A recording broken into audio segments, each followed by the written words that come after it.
What's going on, YouTube fam? What's happening out there? We're going to get back to some Z9F action. We took a little detour talking about the new Hisense products that were coming out.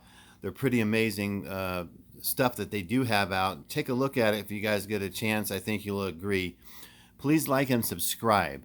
If you would, up front, hit the bell on the right hand side so you can get my notifications when I do have a new video out.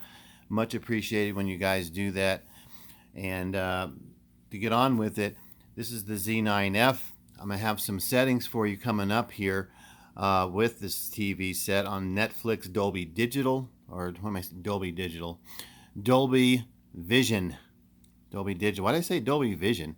I don't know. But this particular piece has Dolby Vision and it has Dolby Atmos. So I picked the best one I could find to give you guys the best settings possible.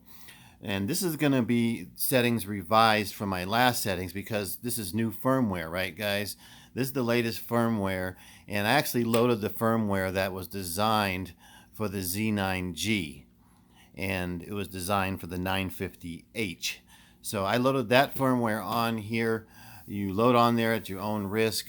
So far, I think the people that have loaded this on here, which is I think I counted about over 50 people that I kept track of, and I asked them, I went back and forth to see. Some people have their private phone numbers just to see how they're doing with the firmware. Nobody has a problem with it at all. I did have one joker put something on there saying he had something happen with his black level, but then when I tried to ask him to verify that, because I did notice he made some videos with an A1E TV set, I got no reply back.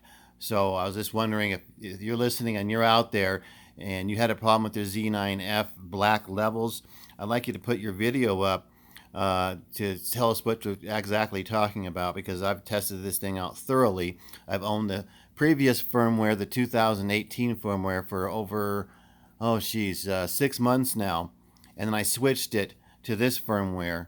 So, I mean, but my background is basically I've had 6 months to play with the old fashioned firmware to see what changes are being made, and then now I put this firmware on, and I could verify basically I haven't seen any difference as far as anything drop in black levels. If anything, the picture got more enhanced.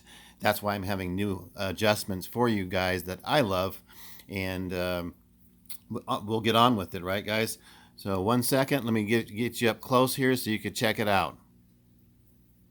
Okay, I got you zoomed in close here so everybody could see a little bit better. And I just love the way I got my TV set up. I have this bracket.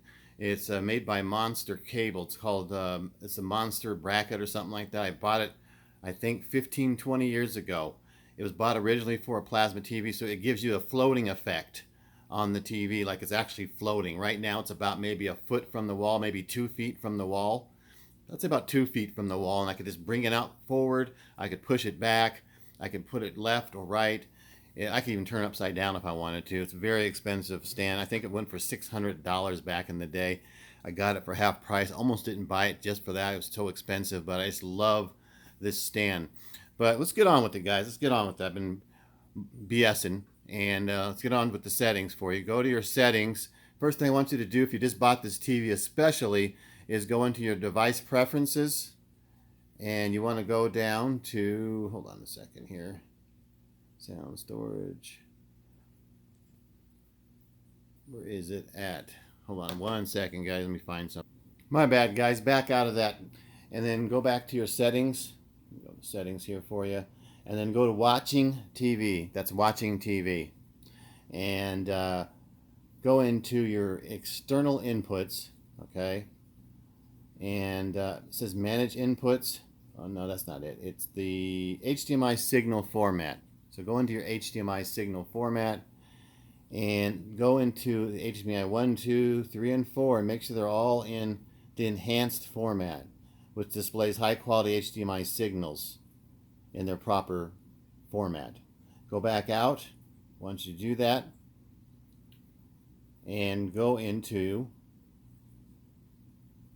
settings again, display and sound.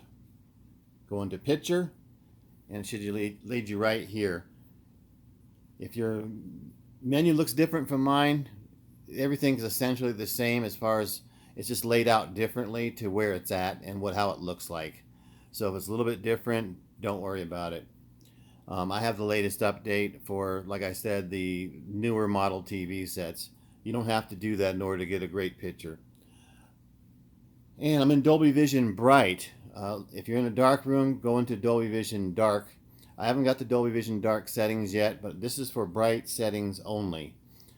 And you want to go into, make sure the Netflix calibrated mode is off. Go into your brightness, which is the first thing. And you like to make sure everything's on max. Matter of fact, if you back out of there, go into picture again. And just go in and reset your picture settings for Dolby Vision Bright. Just go in there and hit the reset button. I'm not going to do it now. It's going to say yes. You hit yes, and it'll bring you back to where you're at once it's done. Then go into, make sure everything will be set the way it's supposed to, and then go to the brightness, max, contrast, max. If I'm going too fast, always hit pause. Gamma is 0.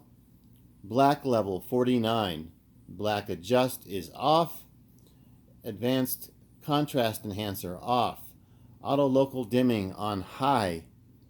Extend dynamic range high. And you want to put your color at 58. Leave your hue at 0. Color temperature expert 1. Live color on low. Okay?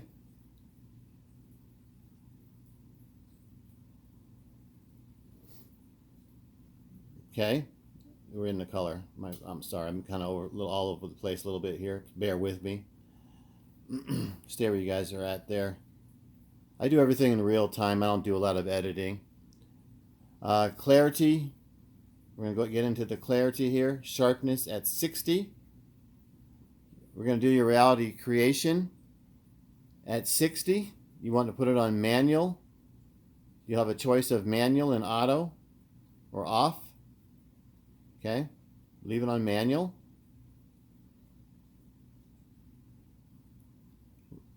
Okay, get back out here. I'm just learning this new menu too, guys, so bear with me. This new firmware is a little bit trickier than the old stuff. Okay, and we want to go into your random noise. We want that off. Digital noise reduction off. Smooth gradation off. Get into motion here. Motion flow, custom. Smoothness is 1. Clearness is minimum. You could also put that on 1. It basically adjusts the strength of the clarity by inserting a black frame to reduce the motion blur. So either or on this, guys. It's a preference. Oh, what I keep going out on this. I'm going to have to get used to this new menu. So we're in the motion still. And video signal. Cinemotion. Auto. And it tells you what exactly it does here. That's what I like about this new firmware. It exactly tells you what you're doing. Or you can turn it off. But I like mine on auto. Oh my gosh, I went back out again. Advanced color temperature. You want to go to the basic color temperature. I like the little graph they have down there now. -2 R gain. Okay. Everything else is left alone except for the B gain. And I got that on -2. If it's still a little warm for you, drop it to -4. Okay. We give it a big difference so you can see the difference. If the TV is a little too warm for you, a little too yellowy for your liking, drop those two right there. It'll give you a more cooler look without really messing with anything else on the screen. And I think that's pretty much it for everything. Let me kind of go through here just again and check myself to make sure I didn't miss out anything for you. The per color adjustment on the bottom there that you see, you don't need to mess with the per color adjustment. So I think we covered everything for you. It's a little bit choppy on this particular video. That's why it's so lengthy. But any questions, of course, get a hold of me and leave your like, comment, subscribe. Have a good one, guys.